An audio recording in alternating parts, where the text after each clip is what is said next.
Bueno, pues muy buenas a todos y muy bienvenidos al canal del arte. Hoy tenemos con nosotros a Fernando Lillo Redonet, que está aquí al otro lado de la pantalla, podéis verlo. Y bueno, habitualmente en el canal muchas veces hablamos de temas artísticos relacionados con la historia del arte, quizás a veces estamos más orientados al arte contemporáneo, pero hoy nos vamos a adentrar en el mundo clásico, que también tenemos varios vídeos en el canal y son bastante populares, por cierto, vídeos sobre arquitectura griega o latina, Bueno, Fernando Lillo es doctor en filología clásica por la Universidad de Salamanca y es profesor de latín y griego actualmente en un instituto que está en la provincia de Pontevedra, ¿verdad? Sí, en la Eso ciudad de es, Vigo. en Vigo, eso es correcto. Bueno, él ha publicado pues casi una veintena de libros relacionados con temas clásicos y lleva pues yo creo que cerca de 30 años, ¿no? Dedicado principalmente a la divulgación de la cultura clásica. Es así, Fernando, ¿verdad? ¿Cómo estás? Sí, Cuéntanos qué tal todo. efectivamente, muy bien, Sí, sí. encantado de estar en tu canal, de poder Ujú. compartir con la gente la pasión por el mundo clásico, que es la que nos anima a todos los que nos hemos quedado enganchados de este Bueno, maravilloso mundo. perfecto. Tú sabes que yo tenía ciertas inquietudes también por el mundo clásico, aunque luego me dediqué a la historia del arte, pero Sí, sí, tenía yo sí. bastantes inquietudes por Y ese a mí me tema. pasa al revés. Yo de no ser profesor de latín me hubiera gustado ser profesor de arte, Ahí estamos, pues aún de nos historia del arte. cambiamos los papeles. Bueno, nosotros principalmente vamos a hablar de arte, de cosas relacionadas con el arte en el canal, en la charla que vamos a tener hoy, pero el motivo por el que hacemos esta entrevista principalmente, pues es la publicación de un libro que se llama Un día en Pompeya, ¿vale? Y que Fernando nos lo enseña, eso es, ahí lo tenéis, un libro que está editado en Espasa, un libro que está editado en Espasa, y que, bueno, en mi opinión resulta muy interesante, por eso yo quería charlar con él también, porque yo creo que este libro lo que hace es que un poco nos transporta al día, a la vida de la ciudad de Pompeya, concretamente en el siglo I después de Cristo, ¿vale? Y entonces, pues allí podemos apreciar un poco cómo se comporta la gente, qué es lo que hace cuando acude al mercado, cuál es la vida normal que se lleva en una vivienda, en una casa, qué pasa en los bares o si hay algún lugar de recreación de este tipo en la ciudad, ¿no? Cuáles eran las principales comidas y cómo comían ellos principalmente y también, pues bueno, un poco lo que vivió la ciudad de Pompeya porque, bueno, pues como todos sabéis, fue destruida por un volcán y prácticamente no quedó nada, aunque tú nos lo aclararas un poco más ahora, si quedó algo, Bueno, ha quedado muchísimo para lo si quedó que algo de la ciudad o no. en Así que, comparación con otros yacimientos arqueológicos, es una joya. Es sí, sí, el sí. yacimiento más visitado del Ujú, mundo, mm, junto con el Coliseo de Roma, sí, sí. y nos ha dejado, sabemos que sin Pompeya no tendríamos la información que tenemos sobre la Mm, civilización y el arte de Roma. No mm. sería la misma. Sí, así que yo creo que, vamos, más que nada, lo que yo quería decir también en esta introducción del libro es que esto está narrado de una manera muy fácil y muy asequible para todo el mundo. Quiero decir que Sí, no es... Sí, dinos, la idea cuéntanos. era que el lector se sumergiera completamente en el mundo de Pompeya. Y para Mm, ello he cogido unos personajes que muchos de los cuales existieron mm, realmente mm, y es un poco una historia ficcionada. No es una ujú, novela, no es un relato, es una mm, historia ficcionada. De manera que ujú, vamos a ir viendo cómo desde que amanece hasta que anochece, en un día cualquiera del 79 después de Cristo, como en la vida cotidiana a través de un comerciante, a través ujú, de una chica que regenta un bar, a mm, través de un hombre que se presenta a las elecciones, es decir, ujú. varios personajes que nos dan esta idea de meterse en este mundo de Pompeya y está enfocado al público general, Claro, no claro, gente eso.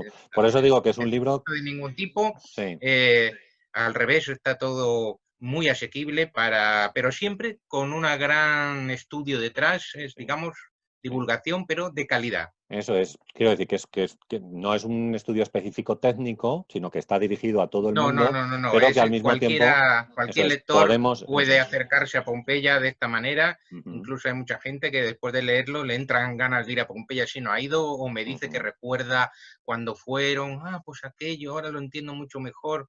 Claro, claro. Porque claro, Pompeya, a pesar de que se ha conservado bastante en comparación con otros yacimientos, como he dicho, pues no dejan de ser ruinas, entre comillas, ¿no? Ya. Para el profano. Sin embargo, Ujú. aquí en este caso las Vale. vas a ir viendo de una manera viva.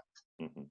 Bueno, yo tengo preparadas una serie de preguntas que te voy a ir haciendo y si quieres, pues vamos charlando sobre ellas o lo que sea. Vamos a empezar un poco con las fuentes, ¿no?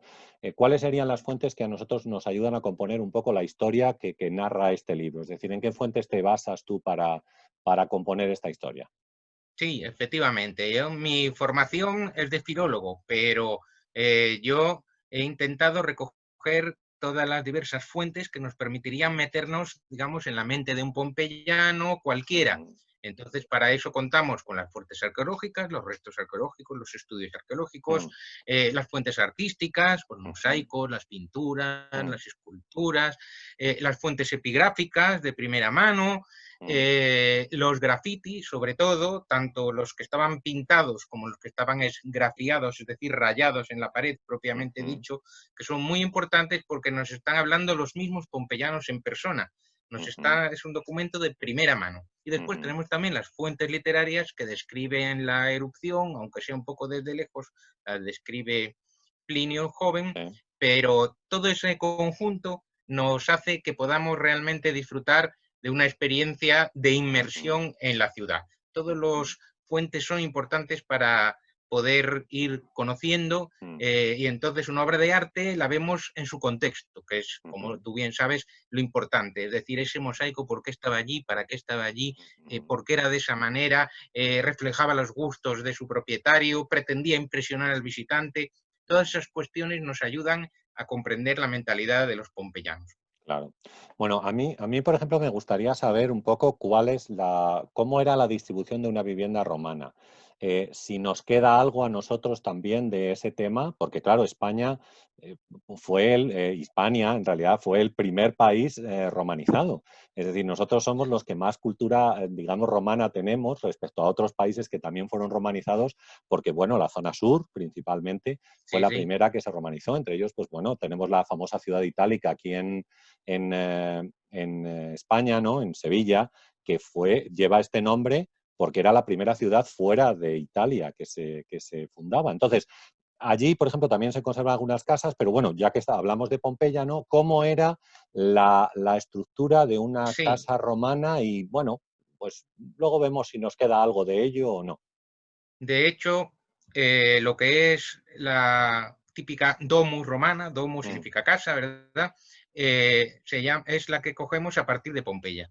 ujú, La casa pompeyana pues se componía de una entrada que se llamaba fauces, ¿no? Como una ujú, boca, fauces, el atrio, que era el patio principal, tenía un estanque abajo, se llamaba impluvium, un hueco arriba, que se llamaría compluvium. Justo si cogemos un eje desde la entrada, estaría el tablinum, que sería el despacho del señor de la casa, ujú, y detrás del tablinum ya estaría el peristilo, que era un patio ajardinado con las ujú, habitaciones y estancias más privadas. ujú, La casa romana, tal como la vemos en Pompeya, tal como también puede aparecer en cualquier otro yacimiento, lo que pasa que en Pompeya la tenemos reconstruida hasta los techos y en muchas partes conservado, mm, y se ve mejor, no era solamente un lugar para vivir, sino que para un romano era un lugar de representación social. De ujú, representación social. La casa tipo domus era de mm, gente acomodada que pretendía que sus visitantes se dieran cuenta de que ahí estaban entrando en casa de una persona importante. ujú, Si tomáramos, por ejemplo, una de las casas que aparece en el libro de uno de los protagonistas, que es un hombre de alta sociedad que se va a presentar a edil en la ciudad, que es la casa de Caius Cuspius Pansa, que aún se ujú, puede ver hoy, total, en Pompeya, que estaría en una de las calles principales, la Vía de la Abundancia. Imaginemos que estamos delante de esa casa, entramos y ya en el atrio hay un mosaico con un perro. No es el ujú, famoso del Cabecanen, cuidado con el perro, pero es otro mosaico que tiene un perro con una cadena que indica, oye, cuidado, aquí estamos entrando en una casa que hay cosas de riqueza, de valor. ujú, Entonces, el visitante, si todas las mañanas o cuando debían, iban a visitar al amo de la casa que estaría en el tablinum. El que ujú, entraba desde la puerta tenía una visión de la casa a través del atrio y veía el tablinum, es decir, estaba viendo ya el lugar de poder de la casa. Este tablinum, que era el despacho, a veces tenía unas cortinas que lo tapaban, e incluso en Herculano se ha encontrado una cosa muy curiosa, que es una mampara, un biombo de madera, y se ha encontrado la madera carbonizada, que independizaba ese espacio. Cuando querían estar independientes lo cerraban, si no, lo abrían. El que entraba a la casa para, digamos, rendir pleitesía al amo de la casa, tendría que esperar en el atrio su turno para ser atendido. Mientras en el atrio, este caso que estábamos diciendo de Cuspio Pansa, tiene un mosaico impresionante, un mosaico que tiene todo el atrio, no sé si se verá bien, pero todo el atrio Sí, está, sube un poquito el sí, libro. está Ahí, lleno de ahí. mosaicos, Mm, mm, todo el atrio, hasta el fondo, donde se ve la mm, luz al final, sería el tablinum, ¿verdad? ujú, Tendríamos las fauces, la entrada, en el medio el atrio, con el pequeño estanque cuadrangular y ujú, rectangular, que sería el impluvium, ujú, donde se recogería el agua de la lluvia, y ves que todo ese está lleno de mosaicos de pequeños motivos. Pues ujú, estos motivos son motivos figurados. Entonces ahí tenemos ánforas, tenemos animales exóticos, tenemos elementos de guerra, ujú, muy variados, de manera que el que entraba se llevaba una impresión, dice, ¿qué casa tan rica estoy visitando? Y me ujú, está diciendo que este hombre es un hombre poderoso, ujú, porque se puede permitir hacerse este mosaico ujú, y todas esas figuras simbólicas, ujú, artísticas, remontaban, eran símbolos de la riqueza y prosperidad de este ujú, señor. ujú, Tuviera más confianza con el señor de la casa, entraría al peristilo, que es el jardín rodeado de columnas, peri ujú, alrededor, estilo columna, donde estarían ya las estancias más privadas de la familia. ujú, Y pasaría a una sala, a un triclinium, y ahí estaría ya, digamos, para la cena, que era muchas veces un acto social importantísimo ujú, de Pompeya. Por lo ya, tanto, la casa, insisto, no solamente era un lugar donde ver, donde vivir, sino que era un lugar para mostrar. Y ujú, de ese momento el arte de la casa decía mucho al visitante. ujú. Oye, un par de cosas respecto a la casa, a ver si me lo puedes decir. Este señor era un noble, como tú nos has dicho. ¿La vivienda un piso o dos pisos? ¿O más?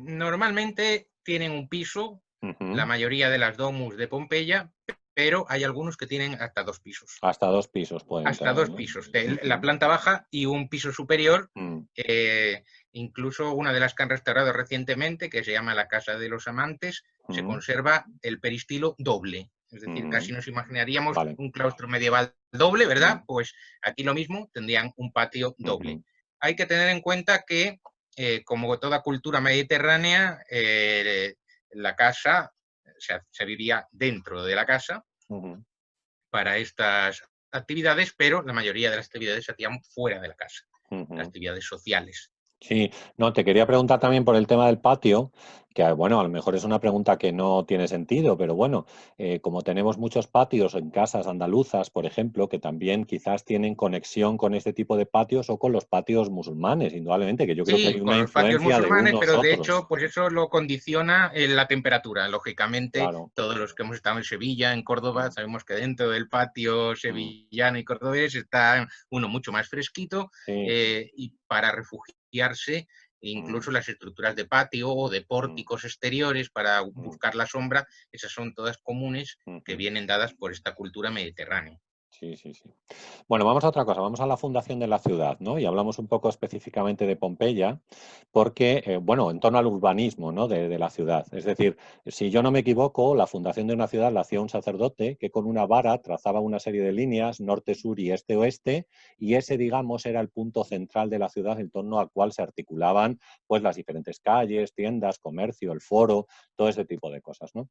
Entonces, ¿podemos hablar de una estructura urbana en Pompeya o había algunas características especiales para esta ciudad? Porque a lo mejor había una parte que estaba como separada, ¿no? De esta zona que decimos. Sí, bueno, Cuéntanos Pompeya a es ver. que no fue una colonia fundada de nueva planta, como pudo ser Itálica, Mm, como pudo ser Mérida, en la ujú, que como se cumplirían a rajatabla todo eso. ajá, Pompeya era una ciudad que tiene unos orígenes bastante remotos, pero su florecimiento fue en la época samnítica, en el siglo II antes de Cristo, y la Pompeya es anterior, en el siglo VI ya había murallas en Pompeya, pero digamos que mayor esplendor fue en esa época en la que se fue un poco ampliando la ciudad, ¿no?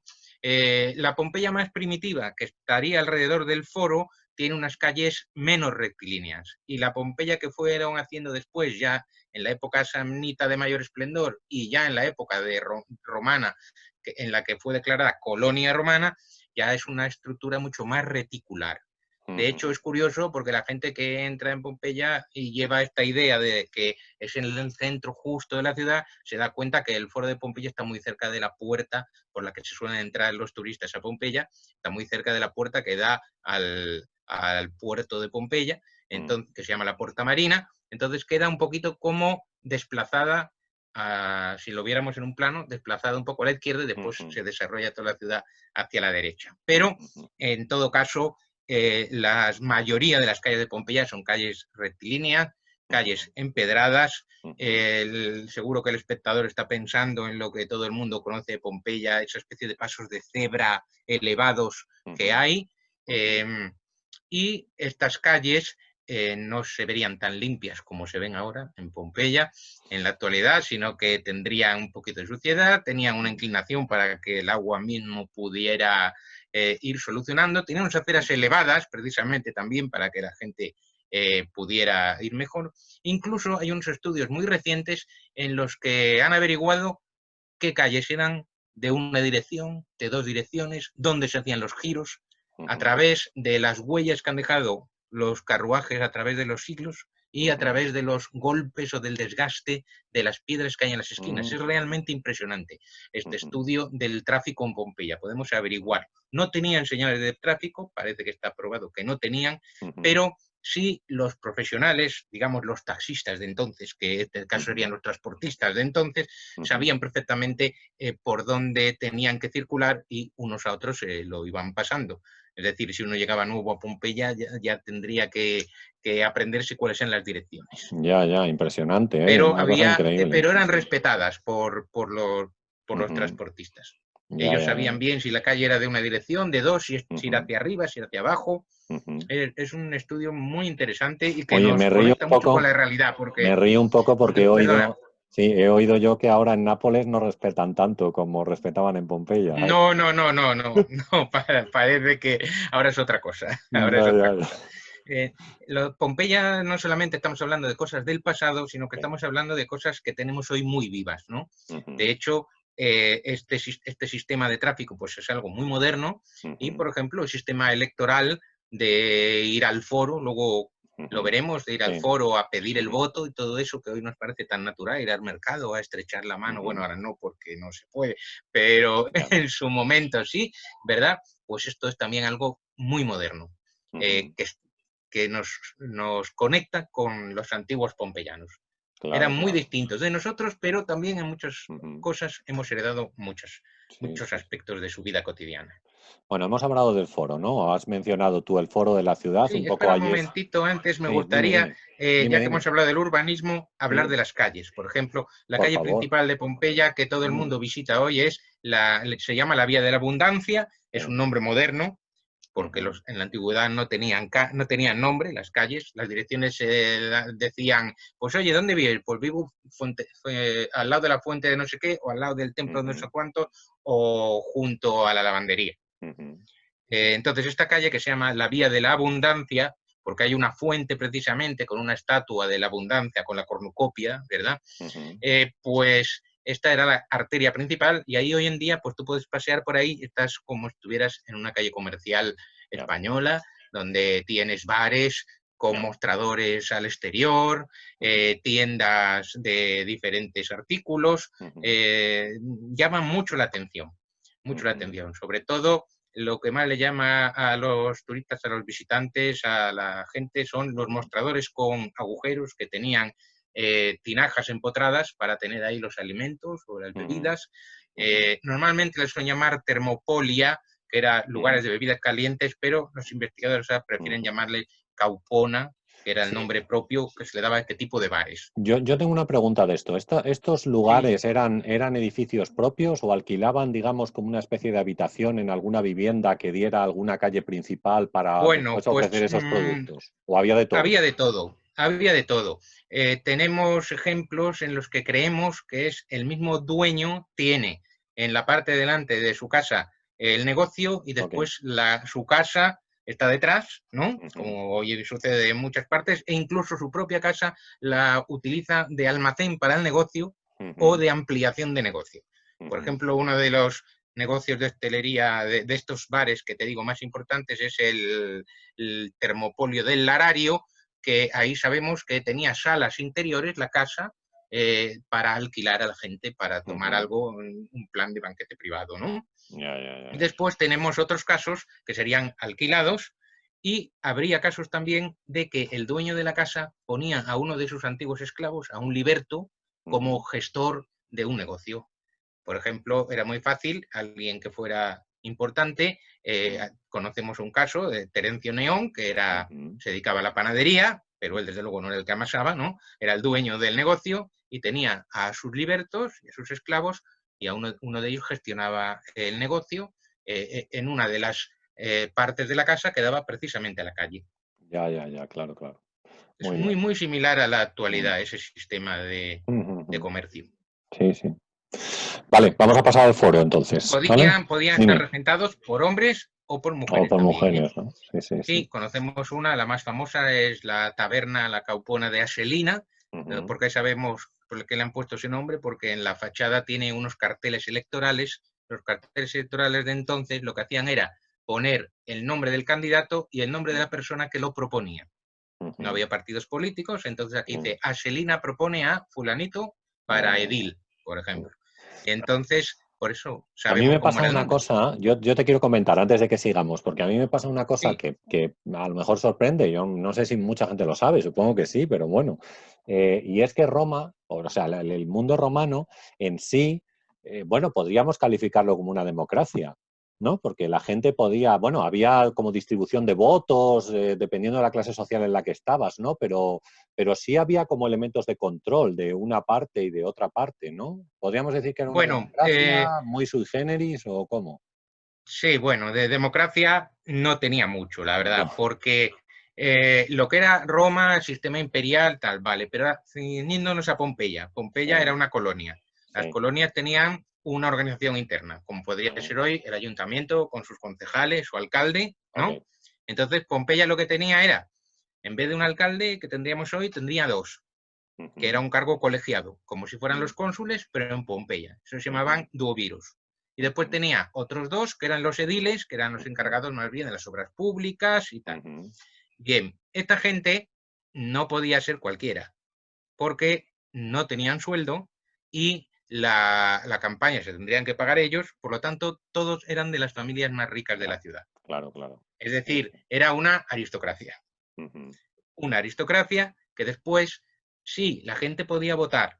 De hecho, el voto no era individual, el voto era por agrupaciones. ujú, En Roma se hacía por centurias, aquí suponemos que se hacía por barrios. El ujú, barrio de la Puerta del Foro, el barrio de no sé qué, se hipotetiza por lo menos 5 barrios mínimo, y cada barrio emitía un voto ujú, colectivo. Ellos votaban, los componentes del barrio votaban entre sí, después se emitía un voto colectivo ujú. para el que ellos quisieran. Pero era más bien una red clientelar. Ya, ya, ya, ya. Es decir, Ya. los ricos eran los que tenían el poder, Ujú. lo que pasa que, a diferencia de hoy, el dinero lo ponían ellos. Ya, Es ya. decir, ellos luego iban a gestionar el dinero municipal, pero no les importaba a ellos poner de su propio dinero, ¿no?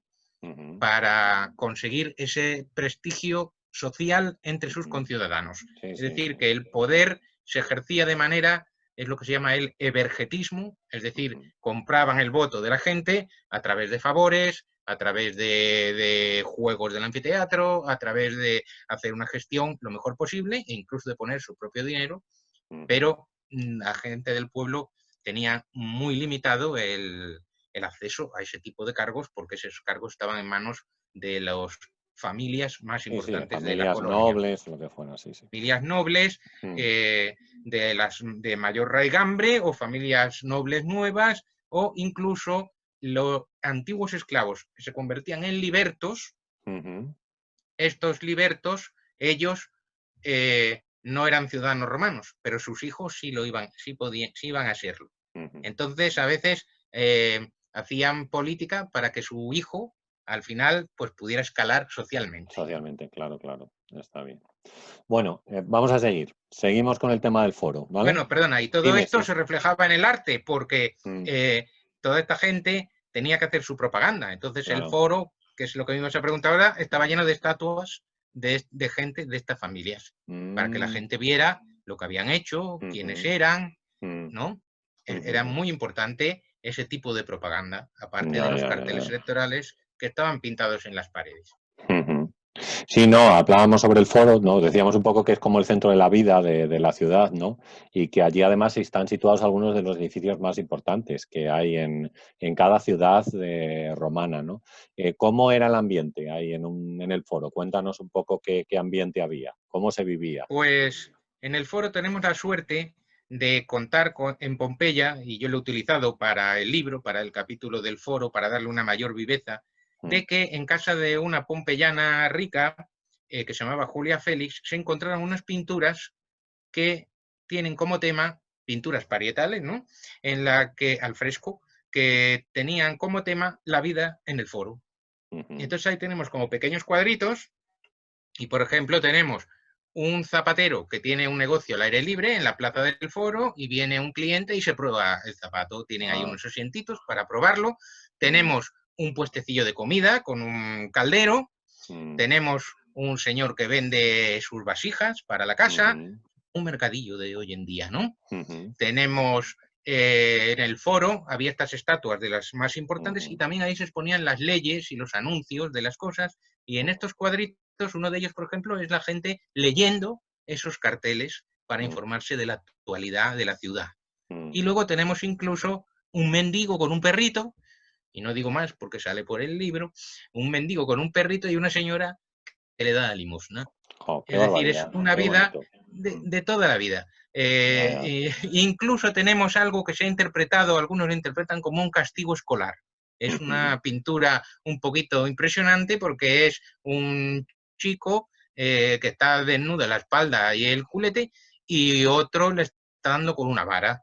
Y ujú, otros en el fondo están con una especie de tablillas en las manos. Eso algunos lo interpretan como un castigo escolar porque las escuelas se montaban al aire libre en esos pórticos del foro. ujú. Otros piensan más bien que es un castigo público de alguna cosa, de algún delito, pero bueno, ahí queda la cosa. La verdad es que son unas pinturas Ujú, que nos ayudan a entrar mucho en esa vida cotidiana de los ujú, pompeyanos del foro, que tenía que ser muy, muy ujú, viva, como un mercadillo, ya digo. Luego, aparte de que hubiera stand puestecillos en el medio de la plaza, había un edificio que se llamaba el Macelum, que era ujú, específico para el foro, para tener ahí una carnicería, una pescadería, todos esos ujú. elementos más concretos. Ah, Y también estaban, como como un no, pequeño mercado, ¿no? Claro, eso es. sí, un mercado, Ujú, pero ya en vez de un mercadillo, pues el mercado central ujú. Ya, ya, ya, de ya. una ciudad actual, cubierto, ¿no? Ujú, Ya como un edificio. ujú. Y parece Sí, ser sí. que el tráfico rodado, pues al foro estaba restringido, ahí solo era Ajá. peatonal. Ujú.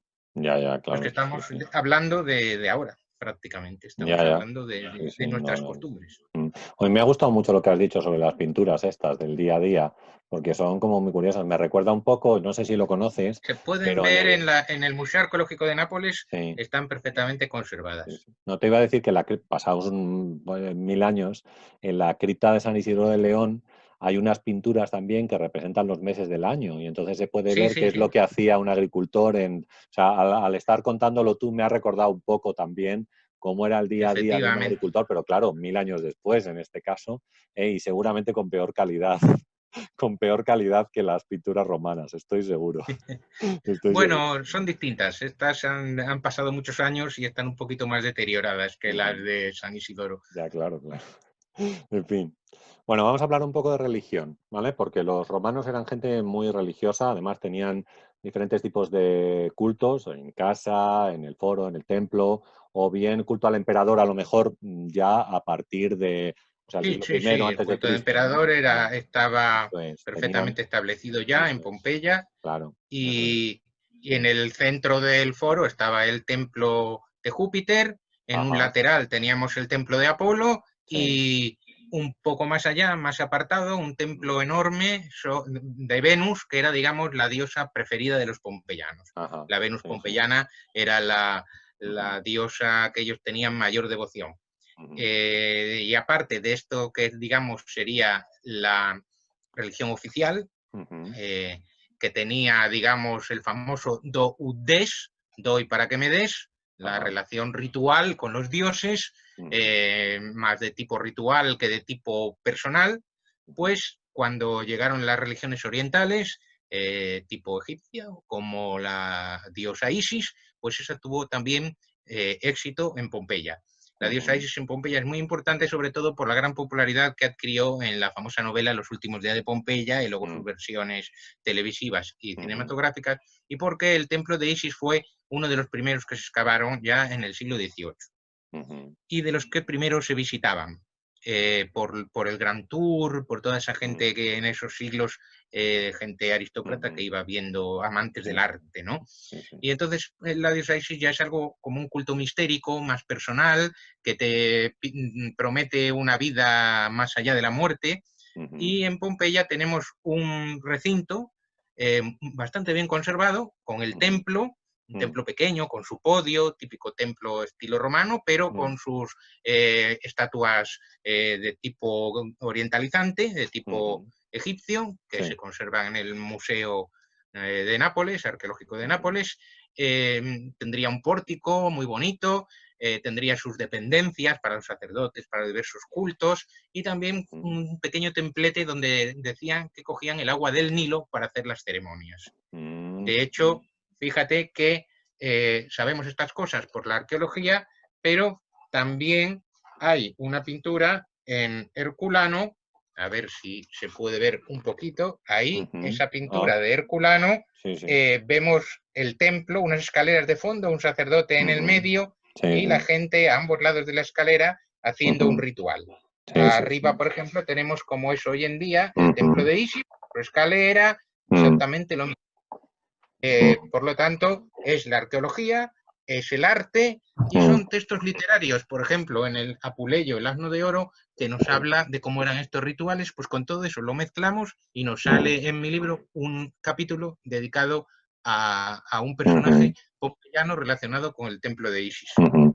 Aquí en el canal, además, si alguien tiene interés, puede encontrar, porque hemos hablado de los templos romanos y hemos hablado un poco de la estructura que tenían estos templos, como hemos visto, con escaleras, con un podio, con el tipo de columnas, la puerta, el acceso a la cela, que sería la sala donde se encontraba la estatua del Sí, dios o de la diosa y todo sí, esto. sí, en este caso Y sería la de Isis. sí, sí. A mí me sorprende también un poco cómo los romanos adoptaban dioses de otros sitios sin ningún problema. O sea, no Sí, había, ellos no tenían problema mientras no fueran exclusivos, a la eso es. vez adoraras al emperador, Eso que era es. el que garantizaba la cohesión Eso es, eso es. imperial. Claro, de ahí Y viene el lo problema demás, con los cristianos, que requiere el efectivamente, Dios católico, cristiano, requiere una exclusividad, tanto claro. los judíos que tampoco admitían ningún otro dios Claro, y le dieron bastante problema claro. a los romanos por esa misma razón, Ujú, pues con el cristianismo lo mismo, ujú, no se admitía otro dios. Ellos claro. hacían un sincretismo de todo,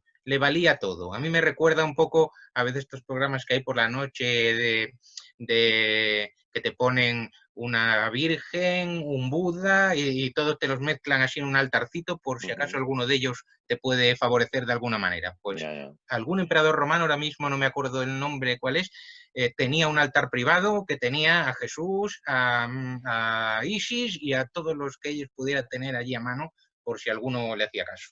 Ujú. Sí, sí, sí, vamos, a mí Pero me lo llama la atención importante eso, sí. es un poco meterse en esa mentalidad, ¿no? Ujú, Que poder entrar, pues ya digo, en el libro, en el ujú, episodio dedicado al sacerdote, a un sacerdote de Isis, pues a un fiel de Isis, a un devoto, pues uniendo todo eso, pues casi estamos como metidos en el templo, asistimos a la ceremonia, recuerda cuando se inició en esos cultos, y realmente pues podemos meternos en la mente de un adorador de Isis de ese tiempo. Bueno, vamos a seguir. Hablamos de uno de los edificios más conocidos, yo creo, que podía ser el anfiteatro, conocidos en las ciudades romanas. De hecho, en España también conservamos algunos anfiteatros interesantes, yo creo. Pero bueno, vamos a hablar del de Pompeya, porque yo creo que tenía algo especial o diferente este lugar. Sí, Así que es lo que el quiero que nos anfiteatro de cuentes. Pompeya, aparte también famoso por las películas y todo eso, estaba situado en la parte este de la ciudad, ya muy cerca de una puerta, para que la gente, como no solamente era dar espectáculos para Pompeya, sino para las ciudades vecinas, pues no tuviera que meterse dentro de la ciudad, ¿no? Típico el estadio de fútbol que está a las afueras para que todos los fans que llegan no colapsen el centro, ¿no? En eso estaba ahí igualmente que el mismo sistema, ¿no? El anfiteatro de Pompeya es muy particular porque es el primer anfiteatro en piedra que conocemos del mundo romano y es un siglo anterior al Coliseo. Cuando los O sea, antes se pompeyanos hacían tenían en anfiteatros, era madera, ¿no? cuando los... Antes ¿Perdón? no era piedra, sino que era madera, Sí, antes del de y lo iba a Pompeya. decir. Ahora, cuando los pompeyanos tenían su anfiteatro, los romanos de Roma, la capital, no tenían anfiteatro de piedra. Tenían anfiteatros de madera, móviles, como si fuera una plaza de toros montable y desmontable. Ajá, ya, entiendo. ¿Vale? Sí. Luego ya, cuando hicieron el Coliseo, pues ya fue el anfiteatro más.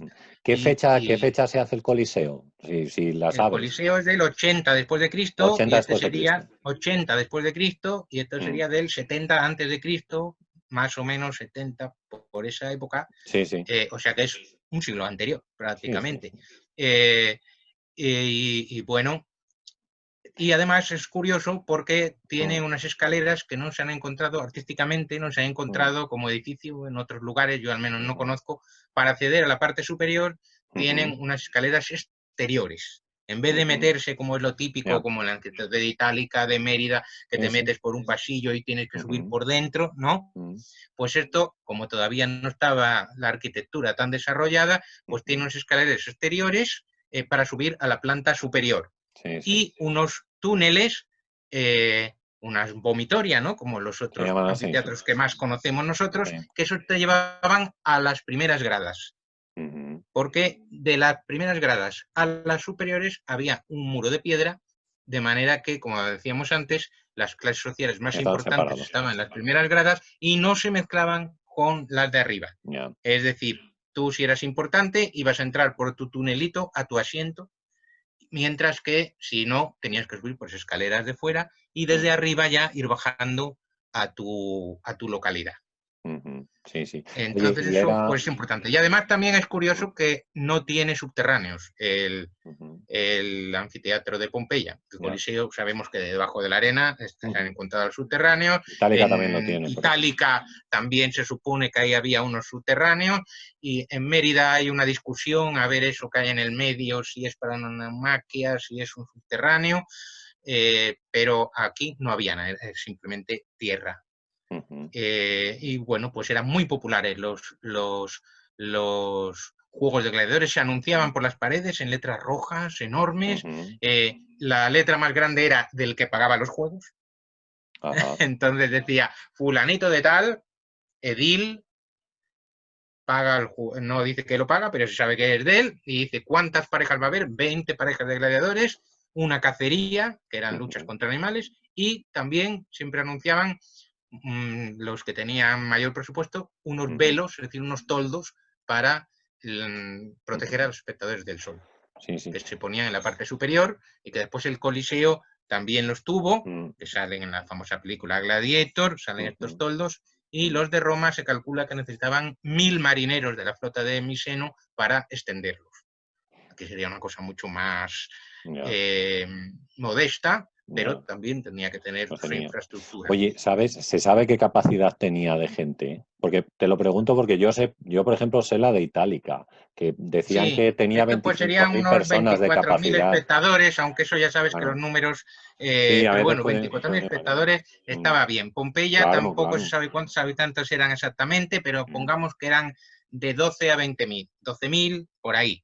sí, sí. O sea, quedaba para que fueran los pompeyanos y para que fueran los Eso vecinos. es, y pensando en toda la región, si quieres, ¿no? La zona de Exactamente. El alrededor, claro. aforo estaba pensado, como casi todos los anfiteatros romanos, para Claro. recoger no solo a los Sí, del sí. lugar, sino a las Ujú. poblaciones vecinas, Bueno, es que, porque actuaba como, sí, como un no, lugar de... claro, iba a decir que quizás ahora, o sea, pensamos en 25.000 espectadores o 24.000 y no nos parece mucho, pero porque eso es una No, claro, barbaridad. claro. ¿Eh? Para entonces era mucho, Claro, porque claro, era casi entonces como es si una fuera, como barbaridad. si metieras a más de la mitad de la ciudad.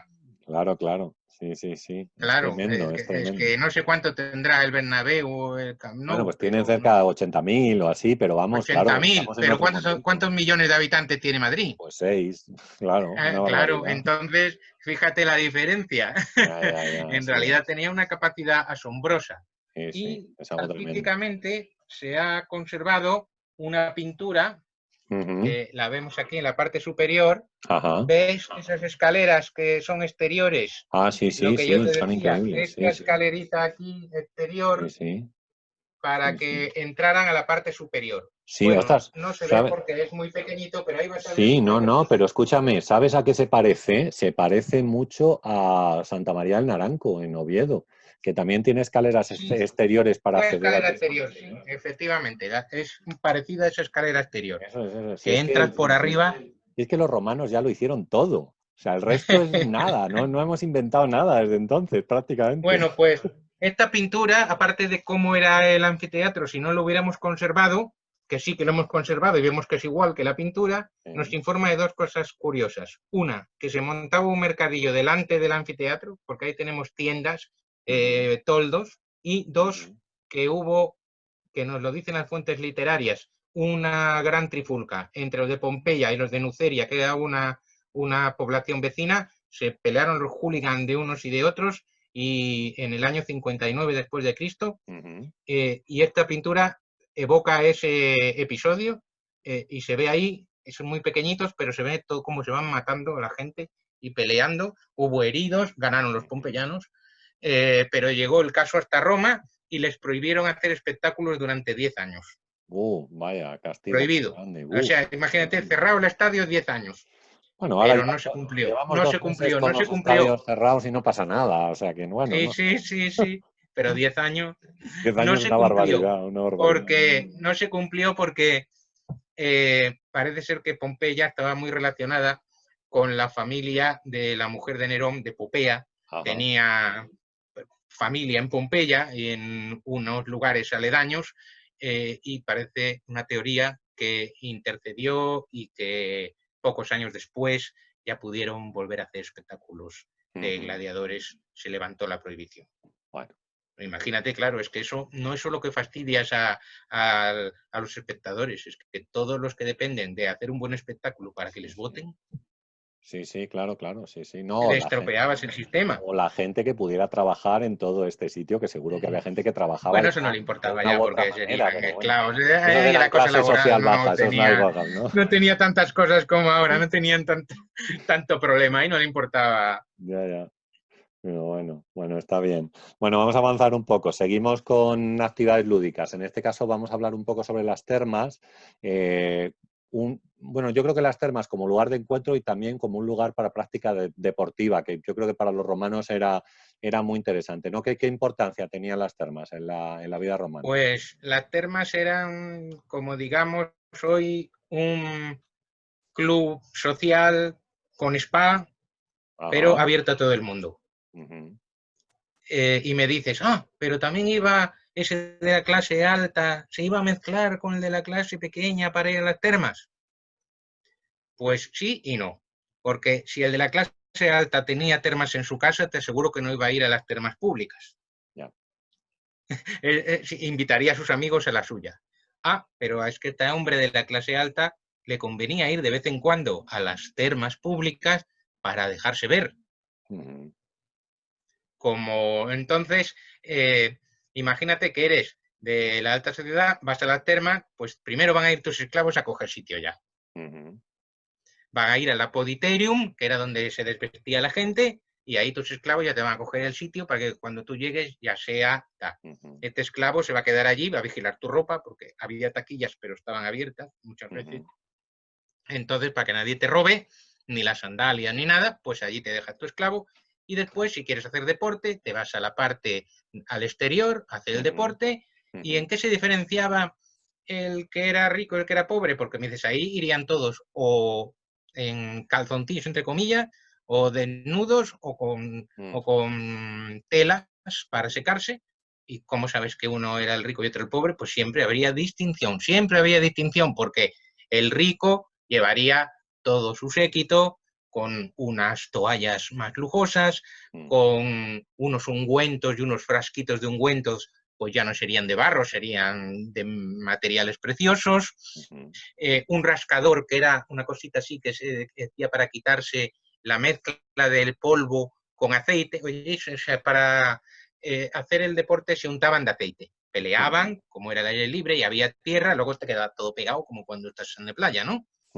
Y después, para quitarse eso, usaban un estrígile, el rascador, que sí, para los de arte, el famoso apoxiomeno, que está así con el brazo, ¿verdad? Y lo que le falta es el rascador, que es un elemento metálico. Claro, el que era más pobre lo tendría de bronce, de hierro, el que era más rico lo tendría de oro, de plata. Sí. Entonces ahí estaban las diferencias. Después del vestuario, pues tenías las diversas salas. Frigidarium, que era agua fría, Tepidarium, que era una sala de agua más templadita, y Caldarium, que era la última sala de agua más caliente. Eso todo podemos verlo en los dos edificios termales de Pompeya. Y claro, cuando los ves en Pompeya y después vas a a otro yacimiento arqueológico en el que solo ves la planta, pues te llevas un disgusto tremendo en los otros sitios, claro, porque Pompeya tú entras en la terma y es como si estuvieras dentro de la terma, porque tienes todo, tienes la bañera, tienes todo. En cambio hoy te dicen, aquí hay una terma, y lo que encuentras es la bañerita a plan de a ras de suelo, o los suspensurae, que son las columnitas esas que se ponían debajo del suelo, con hueco para que circulara el aire caliente, el hipocausto, ¿verdad? En cambio, en Pompeya tú entras y precisamente lo que no ves es el hipocausto, porque está debajo de tus pies. Claro, en Itálica, que es un poco el que yo conozco más, tienen Claro, dos, Itálica, unas anteriores a los emperadores Adriano Trajano, pero luego Trajano construyó unas termas sí, esas nuevas, son espectaculares. pero no se ve nada. Es decir, claro, ahí Claro, ves la base, lo que sería la planta del edificio, pero no sabes ni efectivamente. distinguir que era vestuario ni ninguna de las partes que has dicho tú, de agua Claro, no, templada, sí, fría, allí caliente. están los investigadores, dicen esta cuadradita, esta por aquí, pues le van poniendo su nombre, de Y en acuerdo con Itálica las... era grande de narices, era muy grande, Sí, pero sí, bueno, pero aún así entiendo. no puedes distinguirlo bien, la Sí, verdad. no te puedes imaginar donde te imaginas muy bien, en Pompeya te imaginas muy bien una terma de una ciudad pequeña, pero en Roma te puedes imaginar de una ciudad grande, pues las termas de Caracalla, Claro. si las combinas con la Basílica de Santa María de los Ángeles, en la Plaza de la República, que en realidad es un trozo de las termas de Diocleciano.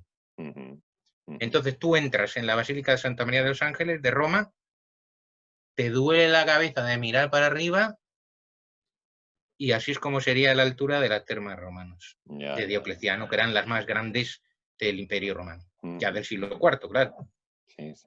Las de Herculano y Pompeya. Herculano es una ciudad que está cerca de Pompeya, que también se conservan muchas cosas, sí que son pequeñitas, pero te hacen una idea muy, muy cabal de cómo eran. Había bastantes establecimientos comerciales, algunos serían públicos, gratuitos, no sabemos muchos detalles, pero suponemos que algunos estarían subvencionados por la misma ciudad, por la misma colonia de Pompeya, otros serían de carácter privado y habría que pagar una cantidad, y otros pues eran privados de las casas de la gente, o incluso, ¿recuerdas esa casa que te dije donde estaban las pinturas del foro? Sí. Pues que era la casa de una señora muy rica, se llamaba Julia Félix, pues esa alquiló esa casa precisamente, que incluía termas.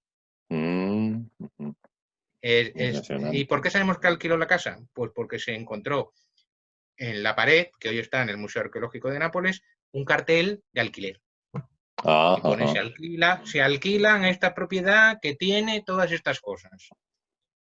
Tenemos habitaciones, termas, todas las comodidades, y es un complejo, digamos, un complejo privado, pues ahí dice que se alquiló por 5 años, no sabemos muy bien exactamente de qué manera, pero esas eran unas termas privadas que, claro, solo entrarían o los que pagaran un precio o los que vivieran allí. Sí, sí, supongo que el De alquiler todas no, maneras el era, alquiler no sería barato de esa casa, vamos. claro, no, es una pedazo de casa enorme Claro, por de eso digo Pompeya. que y con Es termas una de las más privadas y todo, espectaculares bueno. que ahora se Sí, puede sí. visitar y te impresiona. Y Sí, lo sí. importante es que eran un acto social, ir a las termas. No. Un acto social en el que pues hablarías de tus cosas, tal. Ya te digo, como si fueras hoy a la piscina del barrio o a la piscina pública, a hablar de tus cosas, y igual que hoy que te puedes tomar una Coca-Cola o lo que sea, unos pinchitos, pues ahí también se supone que habría vendedores ambulantes o comida, podrías tomar algo dentro de las termas. Sí, sí. Bueno, un par de preguntillas más para acabar. Vamos a hablar un poco de pintura y de mosaicos, ¿vale? Yo creo porque nosotros podemos hablar de alguna de las villas, a lo mejor, que había bueno, en los alrededores, porque no sé si estaban allí. Tú me lo aclaras Sí, ahora, ¿no? Esa, la sí, sí, villa, tenemos dos, la Villa de los Misterios y la Villa de Oplontis, ¿no? Y entonces yo creo que estos sí, contaban además con unos interiores tremendos, espectaculares a nivel pictórico y de mosaicos. espectaculares. Entonces, cuéntanos un poco cómo. Pompeya, lo que era el recinto urbano, dentro de ese recinto urbano había algunas ínsulas, es decir, algunas manzanas de casas que las ocupaba una sola casa.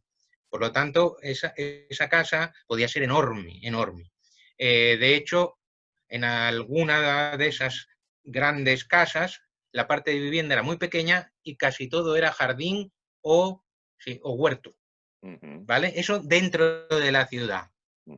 Pero fuera de la ciudad, es decir, saliendo de las murallas, estaba lo que se llamaban las villas suburbanas, que eran las que estaban muy cerquita, a 400, 500 metros, 1 kilómetro de la puerta de la ciudad, es decir, estaban muy cerca, que es el caso de la Villa de los Misterios. Para visitarla hoy está dentro del recinto arqueológico, pero tienes que salir de lo que era la muralla por la puerta de Herculano, atravesar la Vía de los Sepulcros, porque sabes que se enterraban en las afueras de la ciudad, y llegas a la Villa de de los Misterios, que se llama así porque en una de sus salas, bueno, es una villa suburbana, quiere decir que no solamente para vivir, sino que también era una explotación agrícola.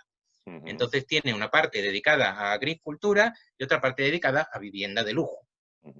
Ahí encontramos la Villa de los Misterios, se llama así porque en una de las habitaciones, que pudo ser un triclinio, hay toda la pared de 13 metros y unas pinturas que se llaman de los Misterios de Dioniso, que tengo por aquí y aquí detrás, por ejemplo, hay un póster de una de ellas.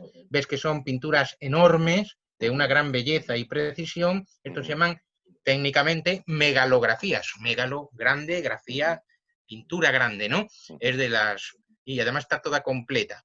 Y se supone que es Hay dos teorías. Una es una representación de los ritos iniciáticos de Dioniso, de una mujer, que entra en el misterio de Dioniso. Por ejemplo, una teoría es que en este caso, aquí estaría la iniciada, después de pasar el rito, que estaría un poco consolándose después de haber pasado las dificultades de las diversas pruebas de los ritos, y aquí podría ser la misma mujer danzando, ya feliz porque ya es una nueva persona en este rito mistérico. ¿Vale? Esa es una teoría. La otra teoría que existe es que se trate de una representación de una boda de tipo griego, en la que la unión con Dioniso de la mujer, pues es como la unión del hombre y la mujer. Pero han corrido ríos de tinta. De hecho, estas son las pinturas más espectaculares de figuradas, ¿vale? Las pinturas figuradas más espectaculares del mundo romano, sin lugar a duda. Y si uno va a Pompeya, no se las puede perder. hay que hacer el esfuerzo porque hay que andar bastante hasta el lugar. Mucha gente solo ve Pompeya en 2 horas, imposible ver las pinturas, pero se recomienda muchísimo poder ver la Villa de los Misterios porque es un salón impresionante. Y en el libro, pues precisamente un capítulo se llama Cena en la Villa de los Misterios, en el que te transporta a una cena romana justo en esta sala, en este triclinio, y te va explicando todo lo que estás viviendo en estos ritos mistéricos. Y luego la otra villa que me decías, Oplontis, es una población que está muy cerca de Pompeya, hoy en día se llama Torre Annunziata, son 1 o 2 paradas de tren, y ahí hay una gran villa, esta es una de las villas romanas más espectaculares del mundo, y tiene también unas pinturas parietales que las tienes conservadas desde el suelo hasta el techo. Se cree que esta villa tuvo relación con Popea, la esposa de Nerón. Si no la tuvo, era de alguien inmensamente rico, porque tiene peristilos, tiene atrios y ya digo, tiene unas pinturas espectaculares. Además las han restaurado recientemente, tanto estas de Oplontis están recientemente restauradas y la de la Vía de los Misterios también están recientemente restauradas, ahora mismo lucen como nunca. Y verlas in situ no es lo mismo que verlas en un museo. No, Realmente tiene un encanto espectacular entrar en la sala de la Villa de los Misterios o darte una vuelta por la villa de Oplontis, que aparte de estas grandes pinturas que llegan hasta el techo, que simulan edificios, tiene otra parte que es una piscina enorme, enorme, enorme, y un montón de salas consecutivas para estar ahí, unos bañándose, otros haciendo deporte, que son, en este caso, son pinturas vegetales, como si estuvieras en un jardín al aire libre. Oye, y en cuanto a los mosaicos, ¿también tenían estas villas en el suelo, en la pared? Sí, los mosaicos tienen, hay bastantes mosaicos en Pompeya. Lo que pasa que ten en cuenta que todo esto paró en el 79 después de Cristo. Yeah. Y los mosaicos romanos a los que nosotros estamos más acostumbrados, que son estos espectaculares de la Villa de la Olmeda, de la Galería Borghese, son mosaicos del siglo III, IV, mucho más tardíos, con una perfección técnica mucho más grande. Aquí en Pompeya vamos a encontrar mosaicos de los que son en el suelo importantes. Luego en el museo hay muy buenos mosaicos también, hay el mosaico famoso de la batalla de Alejandro Magno, que todo el mundo lo estudia, que es Alejandro Magno y el rey Darío, espectacular. Ese está en el Museo Arqueológico y ese estaba en el suelo de la casa más grande de Pompeya, que es la Casa del Fauno, muy famosa también por una figurita de bronce del fauno que se suele estudiar también, salen todos los libros de arte de bronce romano.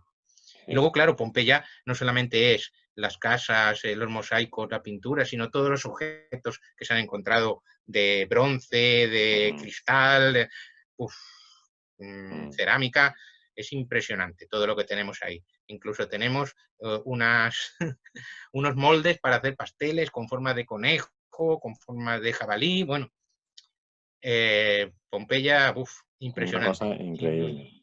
Y bueno, siguen saliendo cosas. Claro, por eso, esa es la última pregunta que yo quería decirte, que si, claro, yo supongo que, claro, arqueológicamente, pues Pompeya es riquísima y se siguen haciendo nuevos descubrimientos, ¿no? Entonces, dinos alguna de estas cosas interesantes que se han descubierto. Solo piensa que Pompeya son 64 hectáreas dentro de las murallas y faltan 22 por excavar. O sea, un cuarto de Pompeya está sin descubrir todavía. Ahora, claro, lo hacen muy despacito. Pompeya se divide en regiones, le pusieron así los primeros arqueólogos, y por ejemplo la región quinta, que es la que están excavando ahora, pues ha salido un cuadro de Leda y el Cisne que ha dado la vuelta al mundo por las redes sociales, y ahora mismo tienes por las redes sociales un vídeo con un dron de todos los de los nuevos descubrimientos que son espectaculares. Se han descubierto pinturas de gladiadores, unos mosaicos cosmológicos que jamás se habían encontrado, únicos en el mundo. Ya digo, 2 casas nuevas casi completas. Todo va, incluso ahora, hoy mismo, leyendo por la mañana las noticias, pues sale que también han excavado cerca de Pompeya, pero ya fuera de lo que es el recinto de la ciudad, pues una villa nueva, que bueno, nueva, ya sabían la existencia y han descubierto pues una villa que podría ser como la Villa de los Misterios, un sitio espectacular que lo están ahora mismo excavando y que es curioso porque sale como un grafito de una niña que escribió su nombre, Mumia, en una pintura parietal. ¿Por qué piensan que es una niña? Porque está a una altura de niño. Ya, claro, claro. Es decir, ese es uno de los últimos descubrimientos. Luego también hay descubrimientos que luego la prensa los magnifica, porque hace poco, no sé si sabes, que decían, ya Pompeya ya no fue el 24 de agosto cuando se destruyó, ahora es el 24 de octubre, porque hemos encontrado un grafito, un carboncillo que lo dice. Bueno, el grafito lo que dice es una Precaución, ¿no? fecha, Con precaución. posterior Ya, a octubre, perdón, posterior a agosto, pero no dice el año. ya, ya, ya. Entonces no tenemos la seguridad 100%. Es muy espectacular para poner en el periódico, Sí, pero no hay, bueno, de momento no hay, pero puede que haya, ¿eh? Puede que en sí, el sí. futuro se encuentre algún documento datado con los cónsules y que diga y que tengamos que retrasar la fecha, porque es una hipótesis que, que todavía muchos investigadores Existe. creen que sí, que no fue en agosto, sino que fue en octubre. Sí, sí. Pero bueno, lo importante de Pompeya es que gracias a esa desgracia de la erupción, pues podemos conocer miles de cosas y seguiremos conociendo muchas. Y nos permite hacer paralelismos con otros lugares. De hecho, muchas de las cosas tú lees algo de vida cotidiana sobre los romanos y casi todo es de Pompeya. Ya. Y de Pompeya lo extrapolas a que eso también tenía que existir en otro sitio. Y muchas veces no te equivocas, porque después aparece en otro sitio y aparece el mismo grafito que estaba en Pompeya, aparece en Lisboa, perdón, en Conímbriga. Ya, Y ya, ya, pues sí. es que era el primer imperio global. Claro, claro, claro. Todos Exacto. tenían su anfiteatro, todos tenían su teatro, todos tenían una misma estructura arquitectónica, un gusto artístico similar, es decir, que es lo que te permite, pues como ahora vas a cualquier sitio y encuentras la misma hamburguesería, pues ahí ibas a cualquier sitio y encontrabas un termopolio parecido o encontrabas el foro, porque todos los foros, aun en sus diferencias, eran esencialmente iguales. Y es decir, que era la primera cultura global que abarcó pues, muchos lugares. Y Hispania, claro, Hispania, sobre todo lo que es el sureste, se romanizó de gran manera, incluso como itálica. Sí, sí. Muy bien, bueno, pues yo creo que hemos tenido una charla así agradable sobre, bueno, no solo sobre el libro, por supuesto, Un día en Pompeya, que era un poco pues el motivo por el cual hablábamos, sino también un poco para conocer en parte cómo era la vida o cómo se desarrollaba la vida con algunos de los edificios más emblemáticos y también pinturas y mosaicos en esa ciudad. A mí solo me queda dar las gracias a Fernando en el vídeo.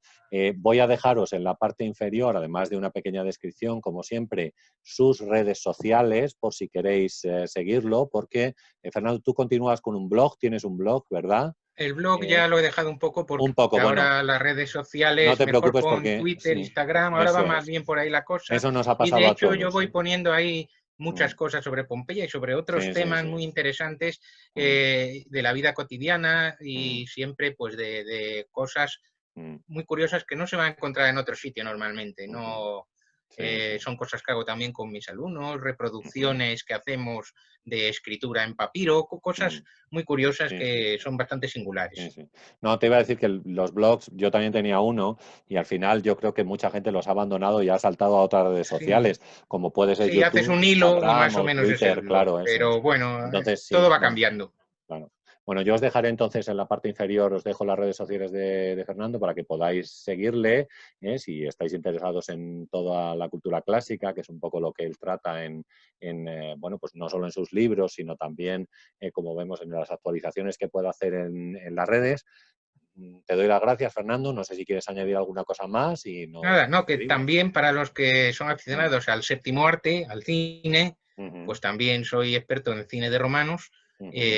Tengo muchas publicaciones de cine de romanos que son muy interesantes también para poder meterse en cómo el mundo del cine ve la civilización romana, cómo la recrea y cómo cada época le va dando un giro propio, ¿no? En la línea de ver también cómo en el arte influye la época romana y va Claro. creando una cierta idea de Roma que no es la real, pero es la popular. Ya te digo, si influye la época romana en toda la arquitectura. Si es que yo creo, yo lo digo, yo eso se lo digo a mis alumnos. Digo, si es que estos los romanos ya lo hicieron todo. Luego, pues hemos seguido adelante, a veces con más o menos éxito, pero ellos ya conocían todo tipo de cubrimientos, materiales, formas de construcción, pues columnas, frontones, bóvedas, o sea, ellos lo usaron todo. Y luego pues, nosotros hemos ido adaptándonos un poco. Bueno, ahora tenemos otros materiales y otras cosas, pero bueno, en parte muchas veces todavía se utilizan cosas que usaban los romanos para construir pues sobre todo temas de ingeniería, principalmente, que ellos Sí, eran sí, sí, unos sí. grandes expertos en este asunto. Bueno, nos despedimos entonces. Pues muy Venga, bien, pues encantado. Hasta adiós otra y ocasión. eso es, y hasta otra ocasión.